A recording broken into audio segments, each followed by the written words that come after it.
Well, hello and welcome back. Tonight we're going to look at the November 10th, 1910 pistol trials.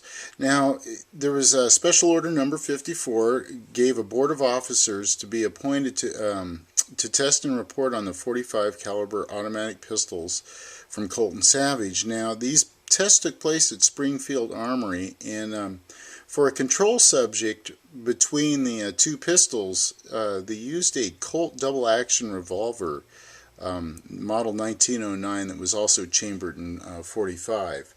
Now, the bullet that was developed and designed was a UMC 230 grain bullet, and it had a velocity of approximately 800 feet per second.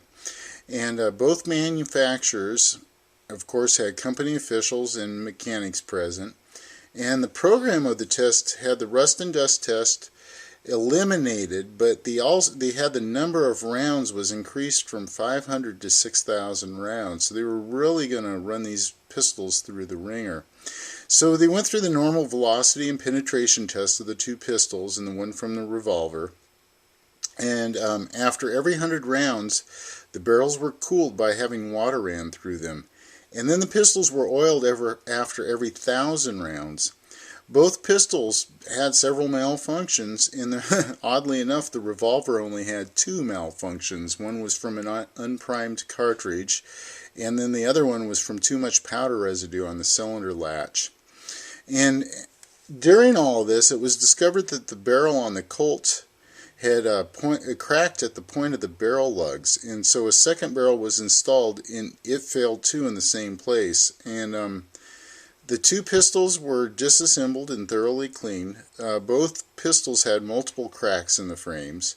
It was also noted that the smoke from the cartridge obscured the sights of the Savage pistol because of the way that the pistol ejected the cartridge before the bullet had left the barrel. So there was a little bit of smoke blowback that way, and it of course obscured the sight. Now, the test concluded that the Colt barrel was incorrectly designed with an unnecessary groove at the weakest point in between those two barrel links, and that's where it was cracking and failing. That occurred in the same spot in both of them. Now, it was noted that the receiver should be strengthened in some areas too. Now, the Savage, the recoil of the Savage was severe. The safety on the Savage pinched the hand. The stocks on the Savage would break and fall off. The bolt stop was difficult to operate. The magazine catch was difficult to operate. The extractor was poor design. Sometimes it threw the shells into the face of the operator. The magazines would deform and the sear locks broke, and then they complained of way too hard of a trigger pull. So those were some of the flaws with the Savage. They concluded from these trials that both pistols were sure in their action, but the Colt was a better design by the lack of failures in comparison to the Savage. Neither pistol was favorable at this point when compared to the revolver, which is kind of sad, but anyway, both pistols were much more accurate under rapid fire, and of course the rapid rate of fire was way more attractive than the the revolver. So the Colt was the more favorable of the two designs at that point, and neither pistol was ready for service, and a new test was set for March 15th, 1911.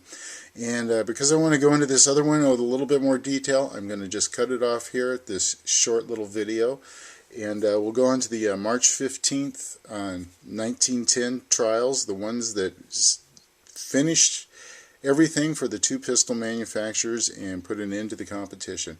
Alright, hey, thanks for tuning in, and I'll try to keep the next one short, and have a good evening.